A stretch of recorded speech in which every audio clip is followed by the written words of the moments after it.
What's going on, people? You know, I was talking to some friends earlier today, and we were just talking about, all of these people that we grew up with, and we knew that something was wrong with them back in 5th grade. That kid who picked his nose at the lunchroom table, or, all of this stuff that was happening, that we were just children. But we knew something was strange because it was just really strange, right? You had those kids that blew the snot bubbles out of their nose and, played in the milk and, and blew bubbles and, and did all this nasty stuff at the table at lunch. You remember those kids? Or the ones who couldn't sit still during recess or something, I'm sorry, not during recess, but during, the time that you guys are supposed to be napping or something. I'm going back to just different points in life where you encountered children and you were a child yourself and you knew these children had a mental problem. Okay?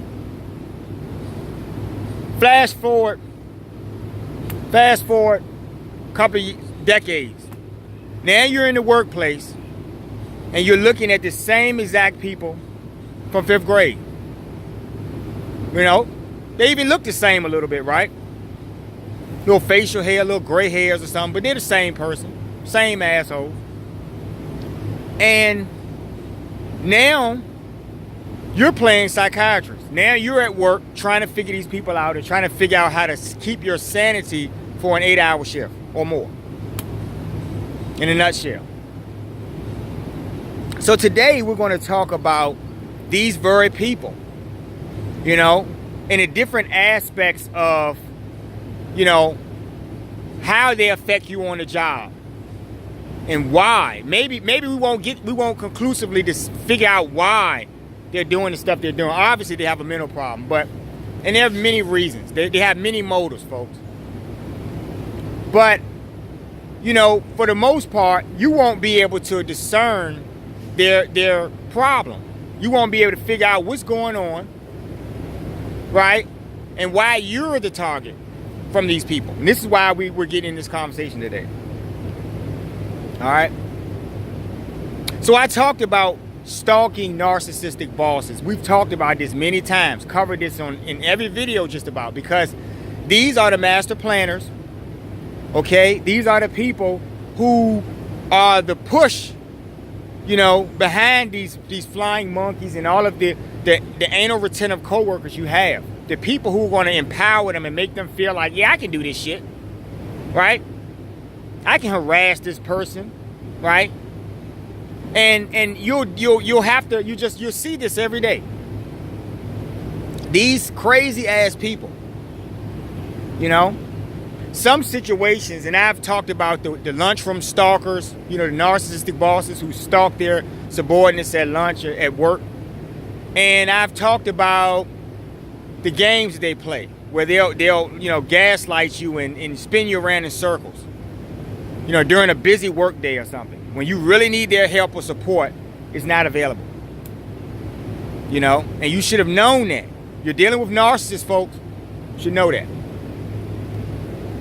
But here's another thing that they do, right? And it's linked to that lunchroom thing. And, it's just another aspect or another part of this game that they're playing at lunch. Where, you've had coworkers, and I've actually talked to people on a job site, who expressed to me that this was the problem that they were having, and they just didn't know, how to touch this problem, because clearly this person's their boss. They're stalking them, right? They can't go up to higher ups because those people are master planners and they figure this part out, But, this particular boss or bosses, but I'll use this one particular boss that they were telling me about, because, it's several of them, several narcissistic folks at this job that is harassing this person. They're giving them problems and stuff. But one of their concerns was where, they would work a long shift. Everyone in their department would get a break at a certain time, after many hours of working or something. And they would get a break. And this person would have to stay and cover the slack for the rest of the co-workers. No matter what that was. One person, if you're working in a plant, just imagine working in a plant or something, and you're one person trying to check on this machine or trying to do that or do this or that. And a bunch of different things. Because all of your 8 co-workers got to go on break at the same time. Not with you though. So you're left manning the fort, so to speak. And the boss will walk by occasionally and give you a glance and a little smile because they're just enjoying this because they know you're suffering. It's hot in there. You know, you need something to drink. You've been putting it in. And they're going to break you down with that. Okay? So, come your lunch break. Come the time when the boss finally feels a little, not empathy or sympathy, but I guess, you know, within the guidelines of the law and shit, stuff like that. They got to let you eat because everyone else ate. So they'll tell you that you can go on your lunch break, right? So, you know, you mosey on down to the cafeteria or wherever you eat at. You folks may have a bag lunch or something. Go out there to your car or to the little eating area or something.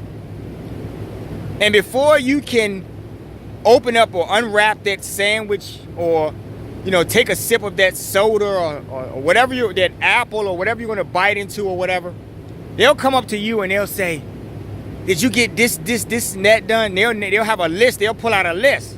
Like they sat down and wrote this list out. None of your co-workers, none of your 8 co-workers who got to frolic and enjoy their breaks and laugh and digest their food and everything, none of these people were given this list. But you're given this list just before you're about to eat. You haven't eaten all day. Remember this now. And they'll give you this list and they'll say, can you do this or do that? Now, if you don't do it, you're going to be, you know, subject to looking like you're being insubordinate. And that's another problem, another can of worms you'll have to deal with. Evaluation time comes, they can use that as leverage. See, this is all a game. Everything is connected. The narcissist person is like an environmentalist, so to speak, with their bullshit. They conserve, right? And they stack up all of these incidences, you know, for that one magical time that they're going to pull that card out and use it against you, you know. And you may not get your raise or your bonus or something because they're going to say, you were slacking a little bit. And they're going to use that. So I tell you folks that, you know, you have to understand that everything that's happening is part of a game. Once you get that part down pat, you can be a better player in this game. You know? And so they'll do that. And maybe the reason, let's get to the reasons. Maybe the reason that they're doing that is because they have some type of jealousy. And that's where I get back and notice how this is all connecting back to that childhood thing we were talking about in the beginning. You know, they never quite knew how to internalize their feelings or process them when they felt rejected.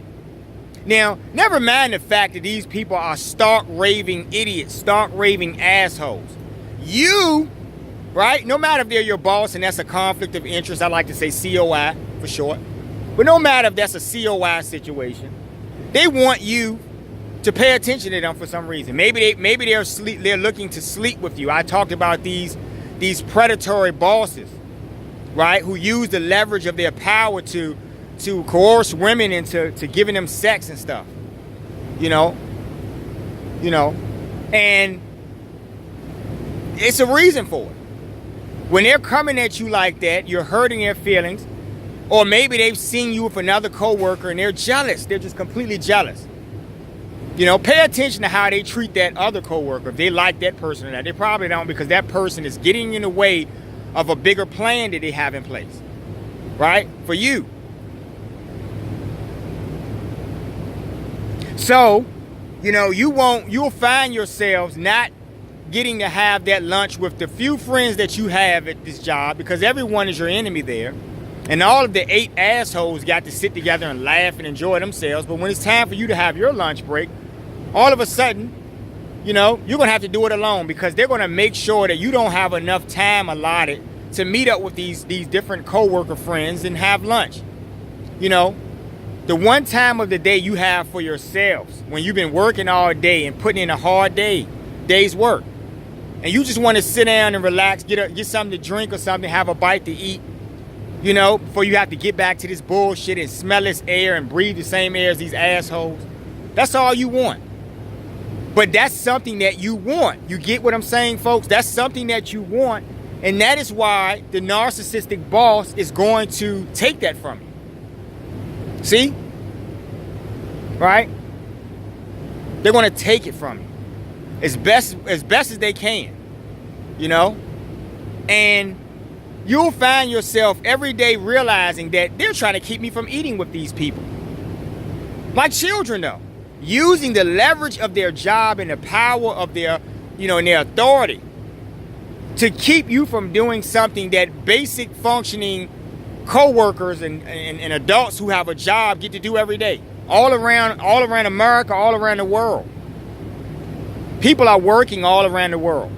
Now, here's the interesting, scary fucking fact is that we're sure,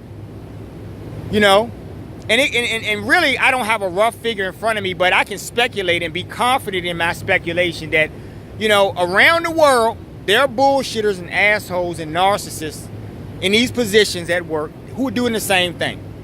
Maybe they're not speaking English, maybe they're speaking some other language, but they're doing the exact same thing, folks, because this is what humans do. We're low-life people. We're a low-life society. Not all of us. The best of us can contemplate these things and try to figure out how to turn everyone else around. But the average person will be a willing participant to carry on or do these types of things when they have authority. That's what's troubling. Now that game extends from them doing stuff like that, these little childish games, to these social games, which are all connected, because, you're going to see people at work. You're going to be next to next elbow room with these people. And you have to get along. And they'll charge you for not doing such, but they get to do what they want. The rules are get to be written every day for these people. You'll make it to work and they'll all look you up and down and give you these smirks and sneers and look at him and, whoever you're talking to, look at them and all of this stuff. Just like children, and you could end this quickly. If you lived in a world with, where the rules could be made by you could just walk up to these people and tell them, where the hell do you get off with this shit? And cuss them out. You could put them in their place easily, but see, that's something that's going to get you snagged, folks. The chips are stacked against you, in case you didn't know. The house always wins. So all of these people are in cahoots. They're all going to treat you the same. They're all following each other. No one cares how you feel. No one cares if your feelings are hurt or if they're ostracizing you from something. Here's another thing that they like to do. One of the main things that employees get recognized for, more than anything else, not necessarily about how fast they work or not even so much the proficiency of how they're carrying out their jobs. But one of the things that they get, when they get these little certificates and stuff and, acknowledgments, is about their attendance. Because if you're a job, you're going to really, really treasure an employee who comes to work every day and who doesn't miss a day, right? Who doesn't seem to get sick and have things that come up, and they're always there, to meet the demand. Those are your best employees. But in a narcissistic workplace environment, those are the main targets, folks. So you'll find yourself sitting at some reception for your coworkers and yourself, and the boss who gives out certificates for these perfect attendance things, because this is important, right? And you're probably the only one at your job who hasn't missed a day at all. But guess what? You won't get mentioned. Now, how is that possible that you're sitting around with your coworkers whom you work all year with, knowing when you had to cover for this person or that person, or when two people called out one day and you were there, never missed a day, but all of a sudden, rain, sleet, or snow, but all of a sudden, during this ceremony, right, the master planning bosses are standing around and handing out certificates or acknowledging people. Yeah, we want to thank so-and-so for doing this or blah, blah, blah. And you will not get mentioned at all. Isn't that a freaking slap in the freaking face? Isn't it? So you've come to work, right? Manage all your affairs in such a way that you don't have to disenfranchise your job. Because they need you. They're paying you for something. And so you're trying to do your duties. You're dutifully coming to work. And this is how you're fucking rewarded. See, I'm trying to show you people that narcissists don't play fair. You know, it'll frustrate you because you'll look at these people and you'll say, these are those same kids from 5th grade. How in the fuck did they come up over me? Because you'll see those people and you'll be at a job for 5 years. And then maybe the next year, they'll hire someone and that person is able to weasel face their way into everything. And next thing you know, they get promoted over you. They're making more pay than you. You trained them. And that's fair in a narcissistic world. If you're a target, that's completely fair to a narcissistic boss. They don't see it any other way. Right? You don't need to shine. You don't need anybody to lift you up. Right? As a matter of fact, we're going to punish your ass for being the best that you have been. So we're not going to acknowledge that you've come every day. We're not going to give you your vacations when you request, even though you've covered for everyone else on their vacations. You see what I mean, folks? You will get frustrated and lose your fucking mind because you're dealing with children who don't play fair. And they are somehow always allowed to be your bosses. They always manage and know the right things to say to these other assholes to get in there. Or how about the bosses that are really, really nasty and disrespectful? The bosses who cough in your face. I've had employees tell me this shit.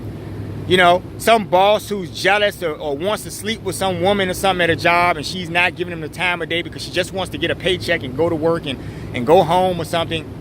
She has a husband or whoever she has at home, some significant person that'll probably come up there and whoop that guy's ass or something. But these people will play these games and they'll get upset, you know, and they'll cough in your face. This woman told me that her boss literally coughed in her face. And you know, it was almost like a nightmare because I thought back to years ago. I worked a job and I didn't stay at this job too long for these reasons. But I distinctly remember having my lunch and I was dealing with a narcissistic asshole boss. And I was having my lunch and this boss approaches me at the table and starts literally in the mid-conversation just coughing, you know, out in the open, right? Not covering their mouth or anything. And there were little droplets of spit landing on the table all around my food. And so I wasn't even able to eat my meal. Now, what I did do was, and this probably contributed to the friction that came later on, but I told him to back up. I was about to tell him to back the fuck up, but I told him to back up. And I told him that, you know, you're putting germs everywhere. You don't know who I have to go home to. You don't know if I have children at home. You don't know anything. And you're coughing out, you know, just not even covering your mouth or anything. You're doing it to be rude. They're so nasty and vile that they do shit for these reasons, just for entertainment.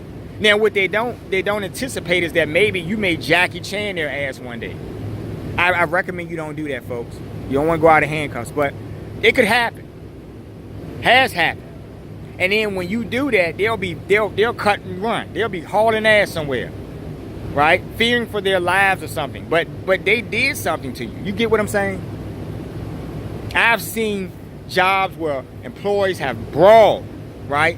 These narcissists have had brawls, and they still kept their jobs. You drop a napkin on the floor, you fucking, you know, you come back from lunch 10 minutes later or something, they're ready to write you up or something. See, I'm trying to show you the rules can be changed by narcissistic assholes in any scenario. So just remember that, folks. It's a game, and I'm going to talk about this every video. It's a game because it is. Everything we're discussing, you know, is relative to this game. So I want y'all to remember that. The people and the players involved, narcissistic asshole, master planning bosses, flying monkey, dumb, sheeple, co-workers, you know. And between that combination of different types of people, you'll get the worst possible days in your fucking life.